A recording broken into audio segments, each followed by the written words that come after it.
Welcome to Main Street Minds with your host, Amish Munshi. This is where industry leaders and seasoned pros share their secrets to success beyond limits. Let's dive in.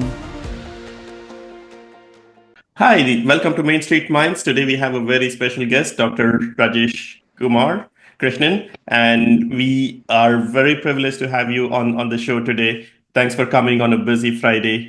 Without any delay, let's learn more about finance and insurance. Like money is what makes some of us drive to what we do, but how can we help tech enhance what is possible with money and insurance and finance? So without any delay, let me open up the floor. Welcome, Rajesh. Thank you for having me, Amish. It's a very interesting way you want to look at, right? I mean, most of youngsters or people come in and those who are outside of financial services look at this as, this Wall Street guys. People are just out there to make money, and there is definitely a lot of money in there, right? But when you look at financial services, what really drives that is it drives the world, of course. That thing, I mean, I started with credit card but then moved into insurance, and one of the things that as I went through this process found out that 98% of the world poverty is caused by something unplanned things happening to you, right? People start their life and all of a sudden, life insurance, it's pretty easy to say somebody passed away, they didn't have the right protection. Now all of a sudden what happens to the loved ones that are left, right? But more than that, you really look at in US, people are, normal life, going through their Mhm. life, and all of a sudden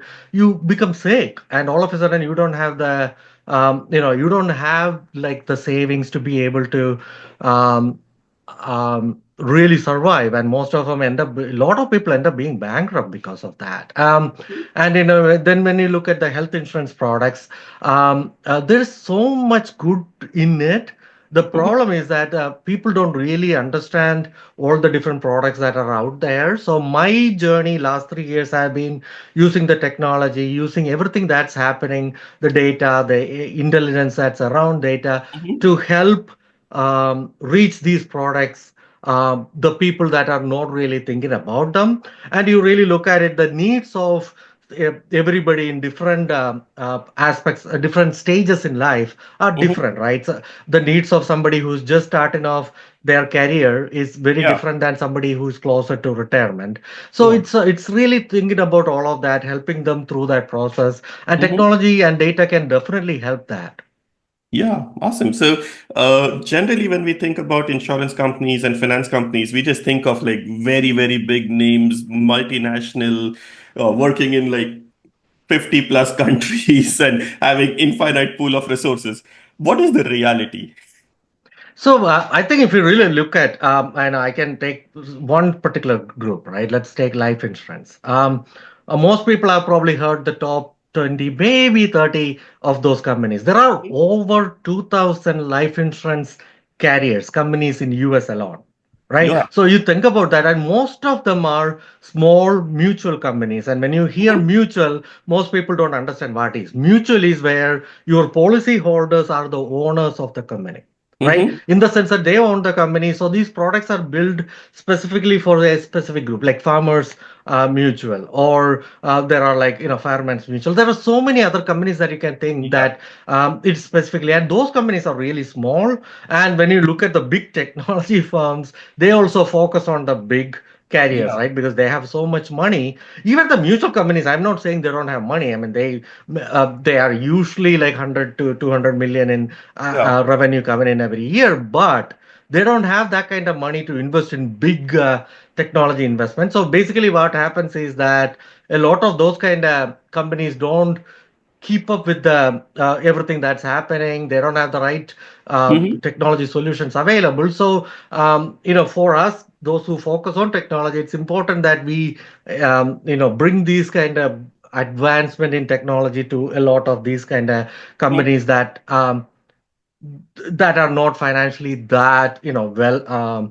averse. But another thing of that, most of these financial products are sold by independent agents, right? Those are licensed agents, your mom and pop shops that are out there where people come Mhm. in, talk to you in your kitchen table and kind of sell. And Yeah. I was talking to actually a big technology leader in India, and he was trying to talking. Why is it that people are not using? I'm like, guys, think about the geographical way the things are spread out all over US, right? Yeah. And even really look at it. And I was saying that people, agents actually have sometimes paper sitting Yeah. in their car, and they drive to 30, 40, 50 miles to go see like this one family, have the Yeah. conversation, fill it out in paper, come back to the office, and then kind of have somebody in the office type it in for them, right? So, Yeah. oh, and so just think about why don't you just digitize all of them? They don't have network there.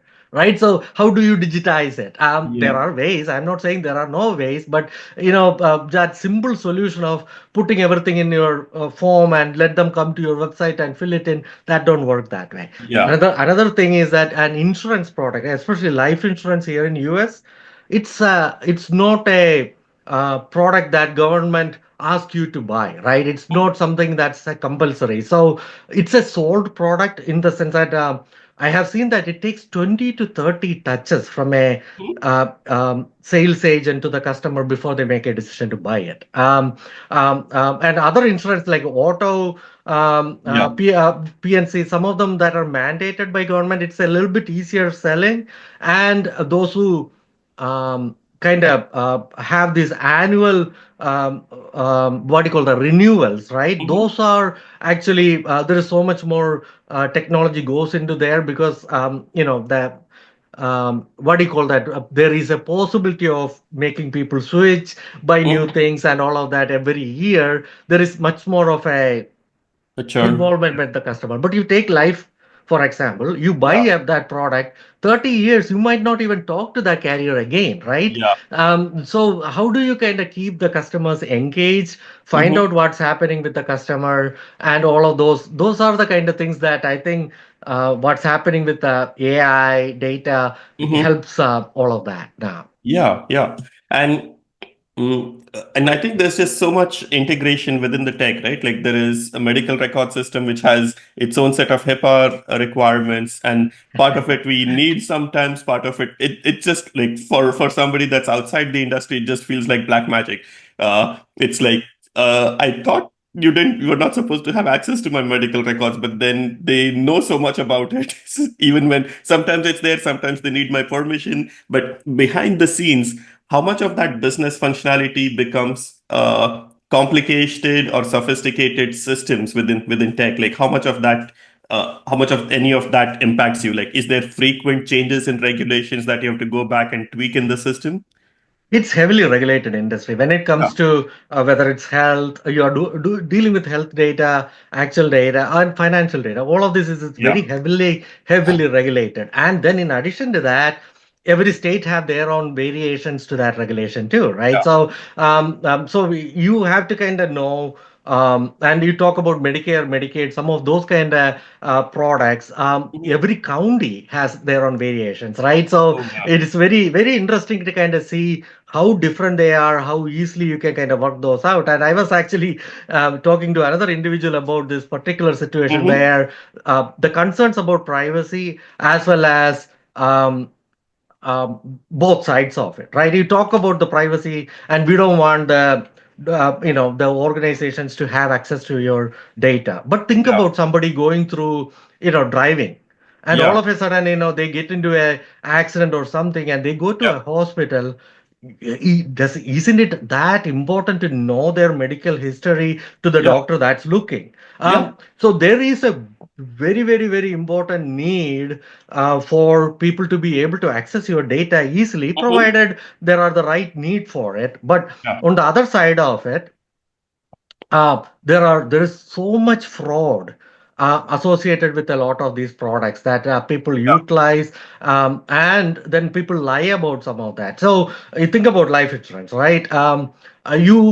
Complain and worry about your, say $100 payments that you are making, but one payout, let's say an average, Yeah. it's a 600, 700,000 payout that goes. And if a fraudulent groups kind of get involved in it and kind of start applying for more and more claims, you Mm-hmm. can think about what happens to the life carrier, Oh, yeah. right? Yeah. So, And so it it's like a happens. give and take And it does when happen really comes in to that. reality. Like whenever there is money, there is going to be fraud, probably. Yeah, and actually, the fraudsters actually find ways, the gaps Yeah. in the process so much more easier than those who want to The follow genuine the people. process Yeah. correctly. Yeah.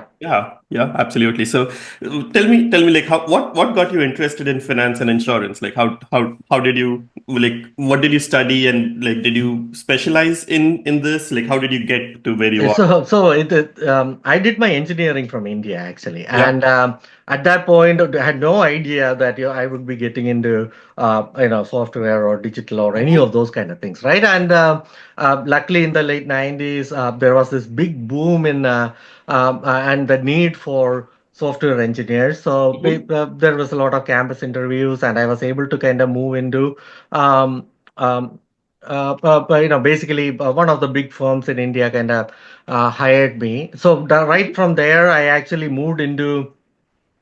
That's a great story there. Initially, I thought, okay, you can go in there and work and do the computer thing, and you don't have to kind of worry about anything Yeah. else. But as soon as I came to US, like I was hired actually by Citi Group to come to Mm-hmm. US. That was in the mid 90s. And I found out that most of us, do certain things with certain very limited thought process. And basically Mm-hmm. what happens is that you have to continue to rework something, right? Mm-hmm. So that's when I really started thinking that, look, everything that we do, if you really people talk about walk in the other person's shoe for a little bit, right? Mm-hmm. And then create that solution, and it makes it so much more better. It stays longer, and and basically the results are going to be used by so many people so much cheaper, which actually helps the products to be cheaper too, right? When Yeah. the solutions are done quicker and efficiently, it makes everybody easy, so everybody easily access it. Yeah. So in City itself at that point, I was luckily got involved in creating this product for, in the 90s. Those who are as old as I am would know the credit approval was a 5-day process. You apply for it, you wait like a week, and then you know whether you are approved or not. And City at that point wanted to get into, you can walk into a store and approve you for credit, right? Yeah. Like that. So I luckily was pulled in to do the architectural work for that. That Mm-hmm. kind of got me to really get involved in the data and how much data can help with this decision making. And from Mm-hmm. that, by building that rules-based, real-time decision-making process in the credit card side, um, got me into insurance actually, because Okay. they knew that there is so much more potential. They have to go through so much data. You need to identify how long somebody would live Yeah. to kind of realize and give the right kind of rating for a customer to pay, make them pay the right amount, right? So Yeah. we call that underwriting in the Mm-hmm. in the insurance world, and also in most of the place. So to help with those underwriting decisions using data, Mm-hmm. one of the companies brought me in. They were actually trying to become the top term product, which is the lower premium product in the insurance side. Mm-hmm. So they wanted to really make it more efficient and cost effective. So that's how I got into insurance. Mm-hmm. And in the meantime, I got my MBA done for Wow. people management, engaging with people, Yeah. business management, and all of that. So I did my MBA, and in the 2000s, I started doing my doctorate to really help with the organizational change, how Mm-hmm. technology can help with the change process. So I did all of that, um, and I would say right now, technology is a tool I use, but really my focus is on how to Yeah. help people, industries, and things like that. Yeah, I think that that brings us to a very important question. Like in general, there is like two very general streams that most people speak about, right? There is a technology track for a career, a management track, but I think what you're bringing up is there is a track right in the middle, like which probably is a little more important, the functional track, where you're bridging the gap between what the business wants and what's possible with the technology. So, like, how do you decide what track do you like to do, and what were some of your decision making factors, saying you want to do an MBA versus an MTech or something else? Like, how did you decide that, and how would you recommend somebody decide on what track they should be going on? It's really, I think, I in the earlier part of my career I realized that um, conversations, whether it is face to face, whether you're in a group, Mm-hmm. actually gives me more energy. I am Yeah. not an extrovert. I actually am an introvert. But what I Mm-hmm. found is that having the right people, right energy around you, actually made me so much more happy. Yeah. And being a technologist at heart, I was actually, as a young person, I was very arrogant too, right? So I didn't want people telling me what to do, and I had luckily we had good managers that actually showed me why is it important to listen to other people, why Mm-hmm. is it important to kind of show what do you call that, show credibility, Yeah. those kind of things. That's a lot of the time when we are young, we don't really care about a lot of that, like, what is right, I mean, we are Yeah. all in that. And so I think what I figured out is that and somehow, personally, I had a way to connect with a lot of, especially in US. It's a very Mm-hmm. diverse group of people when you come in there. And Mm-hmm. somehow I was able to connect with a lot of different people, right? Yeah. And so that helped me. And actually, people who taught me technology as we kind of went through the years recommended Mm-hmm. me to become their boss, right? Yeah. So it was that internal recommendation. People who were very much respected in the organization when the positions came open and said, hey, this guy, he could be a good leader, right? So Yeah. people recommended me, and kind of I grew up that way. So Mhm. I think it's like your personality, your interest. Some people are more interested in the logical aspects of things, doing things, looking at Mhm. those. And not everybody should be people managers. We all know that we had bad Yeah. managers too, right? So Yeah. it's about it's find that what gives you the most energy, where you can add the most value. And the Mm-hmm. last one is functional. No Yeah. matter what you do, whether it's people management, where you are just doing things, it's very important. And I have done a lot of presentations about know your why, right? Mm-hmm. Knowing why you are doing something is so important. Yeah. And that's where that functional knowledge, the domain knowledge, it's so important for us to, as I said, be successful one thing, but Mm-hmm. be able to think outside of the box and Mm-hmm. create the solutions for the future. How do we take things forward? We Yeah. can only do that by knowing why somebody is asking. A lot of the time when people talk about a problem, they would say initially that this is my problem, but truly when you talk to them more, you will realize that the problem is not really what they were saying, right? Mm-hmm. There is a different root cause there. So you have to kind of get there, other than just trying to kind of fix that one thing that they are saying. Try to understand what is it that they are truly trying to accomplish. Right. Yeah. Yeah. Exactly. So the people skills of like understanding sometimes, many times in on the management track and the functional track, the person might not even be able to like explain what they need. The technology works in a specific way, but the bridging the gap between what the person is saying and what they really want, I think that's a very important skill.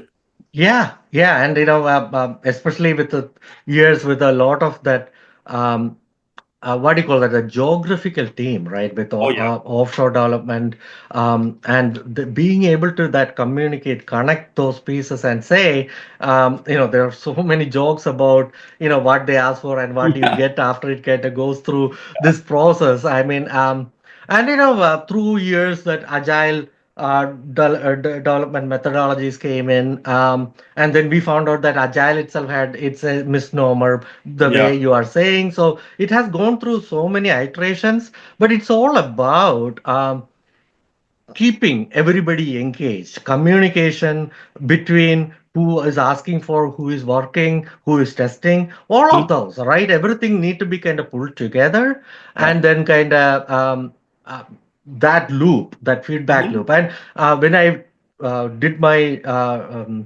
research in organizational change, Hmm. and the change models and the processes, and I have a framework that I created. That communication loop, the feedback loop, it's so important, because you think about a change process start like this Hmm. year. By the time it finishes, it could be 2 to 3 years down the line. Oh, The yeah. reality in the world has changed by then, right? Yeah. So how do you kind of continuously readjust what you are trying to build, Hmm. whether it's a technology project, whether it is any kind of things that you are doing. Hmm. Even our children that we raise, they are also continuously changing. You cannot Yeah. talk to a 15-year-old like you are talking to a 2-year-old. We Yeah. automatically adjust that, but think about from that perspective. Everything is evolving as we kind of go through time. Yeah, yeah, makes sense. So, apart from that, I think on one aspect I did mention the management track, technology track. There is another aspect of working in the tech industry, like selecting to work with a smaller organization that's faster, nimble, like doing something different, working for a large multinational organization. Can you tell me like some of the differences that you observe between the different, just the size of the organization and how they work? Like how should somebody entering the industry select where they should be working? Everybody, that varies again for Yeah. everybody, right? But the normal answer that you get, where these big organizations, they don't quickly move, or the problems that the bigger organizations face are much bigger problems, Yeah. right? So what, you cannot just sometimes a small change would not be as easy, because if something goes wrong, they have so much more of a impact and influence. And actually, like for a small company, if there is a small problem and you want to fix it, it's easy to fix. Like, Yeah. but think about a organization, Fortune 500 organization with that many clients, that many Hmm. people looking at it. If they make a mistake, it's not that easy to kind of get out of that, right? Yeah. So that's one that I have seen. So that means uh, people call that it's bureaucracy. It's Yeah. not always that. A lot of big organizations are very innovative, Hmm. right? But the problem is that they do have set processes. So one thing that I would say, younger people who are trying to get into these industries, right? For them to learn the way how it need to be worked, what the processes are, all of that. It's always good to go join a big organization with set processes and all of Hmm. that. Learn it, and then use that experience to continue to kind of better other organizations if you want to do that. And also, now all of these big organizations have very good innovation labs available. Hmm. They work with a lot of startups, and also at the same time, on the other side of it, being involved in startups, I can tell you, um, when you are coming with your new idea, it's a great thing to kind of build it, but learn to fail fast, because a Hmm. lot of the time, we live in this small block. We think that our idea is the greatest, but think about the actual use of that, and see if there is an actual practical use for it before you start spending a more and more and more time into it. Because sometimes we really fall in love with our ideas. So as especially as youngsters, right, we have to be Hmm. very careful that you are practical, also looking at that and say, okay, does that work, does that not work, and Yeah. move on to the next. And um,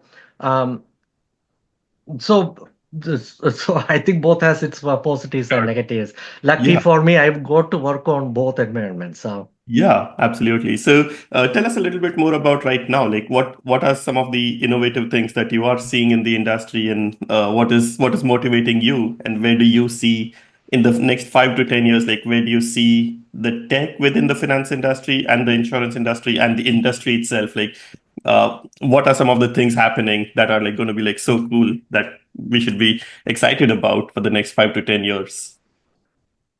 It's about for me the number one, and I think it's probably the way I am wired. Is the number Hmm. one thing that I could see is tech is becoming cheaper, Hmm. right? So it's really being able to help more and more organizations and people who are actually upcomers, right? To be able to catch up with those big players without really going through that whole big expenses is really what I think excites me because Hmm. it's always that new ideas. Um, um, uh, how do we kind of take that and make it spread across so many places, right? Hmm. That is important. The second part is, we talked about AI and data a little bit, but really, when people talk about AI is the future, and it has so much potential to it if you use it correctly. Yeah. And I know, especially in the industry that a legacy industry like financial services, putting the right guardrail around it. But I see so much potential on that, and Hmm. that excites me. Um, Another one that I hear day to day, we talked about. Um, Using that intelligence to kind of really look at what makes things see for me poverty reduction, making people better work, making more and more people Hmm. accessible to these products is very important to me. And I Yeah. think what's happening in technology with AI, with data, with as I said, Hmm. more and more I think that incubators coming up, accelerators coming up, helping those who with ideas to kind of reach to the market quickly. All of those, I think, is great things. And also, the bigger companies really investing more and more time into some of these ideas and how Hmm. to kind of get out of the same conversations like that what Yeah. was happening before. Yeah. Makes sense. So yeah. So apart from that, how much of an impact do you think AI is going to have? Like, is it going to be possible to do little more personalized insurances? Within insurance, where do you see AI being the most effective? So I left truly corporate life after so many years because around 15 years, 20 years, the data and the AI was not like it now, but Mm-hmm. data was used. I mean, I tell people, right, you can actually using data, health data, and all of the other data can very closely predict how long a person is going to live, right? The Yeah. mortality table and being able to underwrite them, and that's what I did for so many years. Yeah. And then 3 years ago, COVID hit. Right around that time frame, if you really look at it, uh, we couldn't reach these customers through the digital ways. So what I Yeah. found is that the same kind of data and intelligence was never used to help with the distribution and sales of the products, right? Yeah. So my focus from that time onwards Mm-hmm. was really helping that, and a lot of new startups came, but they didn't know the pain points within the industry. So they created these products. They definitely got a lot of funding, Mm-hmm. but they were not really reaching the mass market that they should have reached if they would have really understood the market well, Yeah. right? So merging all of those together is very important. Yeah. And I think exactly what was your question again? Like related to AI, like what are you seeing Yeah. within AI on Um, on the within the insurance industry, like how you see AI helping out more? there is products that are actually it's not one product that fits all, right? One thing that from my journey that I've seen is to kind of keep track of what's happening in a person's life. They kind of continue to grow, Mm-hmm. their family grows, their needs change, Mm-hmm. and aligning the right product and getting those products correctly to the customer, Mm-hmm. right? So like like you talk about the agent, they have relationship with this customer, Yeah. right? At one point, the customer trusted this agent to buy from them, right? But they Yeah. never go back and sell to that agent customer for other products. Yeah. But the companies are also not reaching to the agents to say, hey, these are all the other options available. Why don't you reach out to them? Yeah. Right? That's one. The second one is, these new products, like the merging of different products Mm-hmm. together to make products that are better for the customer for the long run. I mean, I was talking to some person in the industry Mm-hmm. where, we talk about, let's say, life insurance, but we really don't talk about all the other aspects in the different life insurance products available in this country. All right. Mm-hmm. It helps with the long-term care. It helps with Yeah. retirement planning. Disability. There Yeah. is so many aspects to it, and people don't really no, they don't think about it. And Mm-hmm. so, how do you kind of put the right product to the right person? Yeah, yeah, absolutely. So, one of the things that I was thinking about is along the lines of kind of what would be your recommendations? Like some of the things you did probably touch, saying the same agent can go and like mention about like all the other products, but one of the passions you had is like how do we help uh, avoid poverty, right? Like people that are in a reasonable financial state, how do we provide them the required protections? So, and then I think from the sense I'm getting is it's ensuring, educating them with like, okay, these are the available options for you to ensure like nothing happens to you, or at least financially you're protected. What are some of the things that you would like to see? Like, are you looking at internationally, like providing more financial protections internationally to more population, or do you think it's within US or like what would make you happy? Like what to reach your desired goal? What would you like to see? Yeah, I think it's so if I ask you, from a life insurance perspective, the percentage of U.S. population Uh, insured correctly, do you have any may idea? insured correctly will be very low. Insured may be low, but insured correctly is going to be very low. Uh, Yeah, so over 80% of U.S. population is underinsured. yeah, Well, and the and no, I would say around 60% is not insured at all, right? That's yeah, US alone, yeah, and this is the richest country in the world. Think about that, yeah, right? And then you talk about the different parts of the world. mm-hmm, There's so much need. I mean, coming from India, it is getting better a little bit. mm-hmm, Europe actually, different countries, there are different regulations and all of that that helps with the penetration of the insurance product. mm-hmm, But to answer your question, it's a global issue, a major mm-hmm, issue across the world. Um, of course, my focus initially was with US, but definitely expanding all over the world yeah, is something that in my dream it's there. mm-hmm, And the other aspect, when you talked about AI itself, right? That's yeah, um, it- you talked about some of the bigger insurance companies went through multiple mergers and acquisitions, and the yeah, data is spread across so many different systems. It's not pulled together. AI can definitely help integrating those also. yeah, But back to that point that you were talking about, the different parts of the world. I mean, life insurance is one, but flood insurance, then drought insurance. yeah, You talk about pet insurance. It's a very, very interesting aspect to it. Um, uh, Farm insurance, right? Where people, their livelihood is dependent on those farm animals, and they are not insured. So how do you handle that? There's so many aspects to it, yeah, and there are small pockets in world, right, where things are happening. And another thing that in my dissertation, actually, what I found is trying to sell insurance also, it's so cultural dependent. So like you cannot sell Yeah. insurance the same way as you sell here in US and China, right? It's Yeah. people talk about and think about death in a very different way.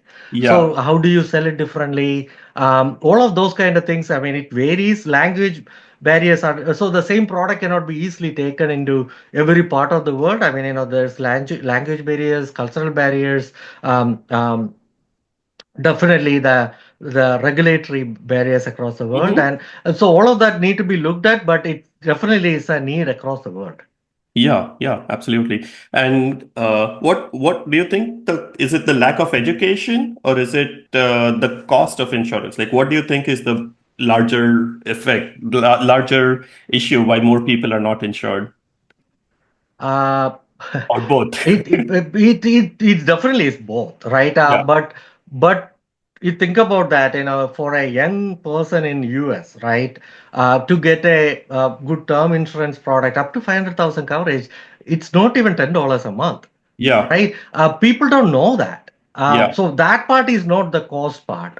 yeah, But then the thing is that those who are trying to sell it, they are not really interested in selling the $10 product because yeah, that's not enough money for them to spend all of that time trying to sell yeah, it, right? So yeah. it's a mix of both, and then the lack of right product, and Mm-hmm.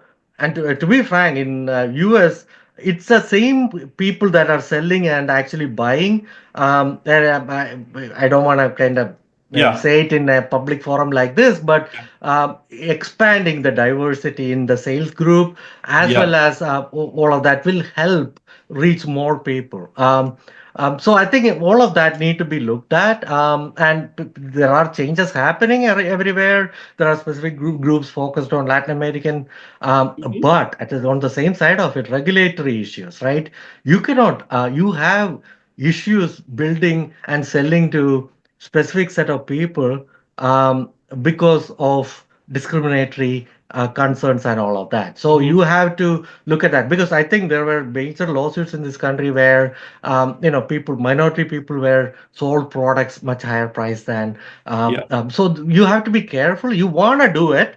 If you do it for the right reasons, you just yeah. need to make sure that the regulations are kept in connection with that. Yeah, yeah, makes sense. So, yeah, bringing this discussion back to tech, how like what are some of the things that you would recommend somebody to learn? Like, I know, like going back, I used to be like more of Oracle, Finacle, used to be like a product. But what are some of the current technologies and tools that somebody should learn if they want to make a career in finance and insurance from a technical Uh, perspective? Yeah, so what is being used right now? everything, and that's the sad part, right? Because a lot of them still use the old mainframes and COBOL, right? Yeah, At one point, I even looked at a training facility here in US to try to teach young people COBOL because it's still needed, yeah. right? But I think all I would say for those who are coming into the field and looking at it, Mhm. don't get so caught up in the shiny object, right? Yeah, Because that will change. yeah, That will change with time. That's why we talked about the best way is to kind of really understand the logic underneath. yeah, And then languages. I mean, in my career, you will not have a. I don't have a clue of how many different language and people yeah, working in different languages I managed, yeah. right? So of course the Web3. Since you asked the question, I can say Yeah. Web3. The data lakes. A lot of things around AI and data. Mhm. And we talk about whether it is Python, Java, all of those kind of things are still very Mhm. useful. Mhm. Start with the basic SQL knowledge. Databases are very, very, very important as we kind of go through this and Mhm. really understand how these things are built. A lot of Mhm. people, when we went further and further into cloud, thought that a lot of these dependent on the data, and the data usage and all of that is not important, but it is very important. The Yeah. efficiency of all of this process, how to build them, how fast to make them run, all of them are important. So go to those simple cloud classes are there. A lot of them are even free, right? Yeah. Attend those, understand how it's all set up, how it's Mm-hmm. all priced, because Yeah. those things becomes very important as you build it. And Mm-hmm. because I came from a software background, so the different languages, the different things we'll say, but I would say at the same time, it's important to know what you Mm-hmm. are writing, how efficient it is. Yeah. Because most organizations look at that, right? Because Mhm. the time it takes, the price it takes, it's really important. Yeah, yeah, absolutely. So just before we conclude, any other final thoughts that you would like to share with the audience? And at the same time, like what's the best way to reach you? You reach me LinkedIn. Yeah. Definitely look up my LinkedIn. That's one way. One of my books around organizational change will be coming out soon, so I'll create a website for that. Right. I connect with me. I am very open to anybody who have questions and concerns. I will. I am. As a child, I learned the importance of learning. So anybody who want to learn, I'm always open to it. You can reach me from there. Actually, if you look at my LinkedIn now, you have actually ability to even book an appointment with me if you want Sweet. it. Oh, thank you.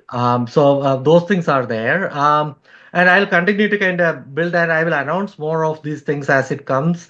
And again, don't look at things for um, just from the financial Mm-hmm. perspective. Look at the value that you bring, and Mm-hmm. as long as you have that there, you will find the right things, and money will come. Don't worry about that. I know if you are good and you are passionate about what you do now with the world it is, you will find success, and I am here to help you whichever way you want.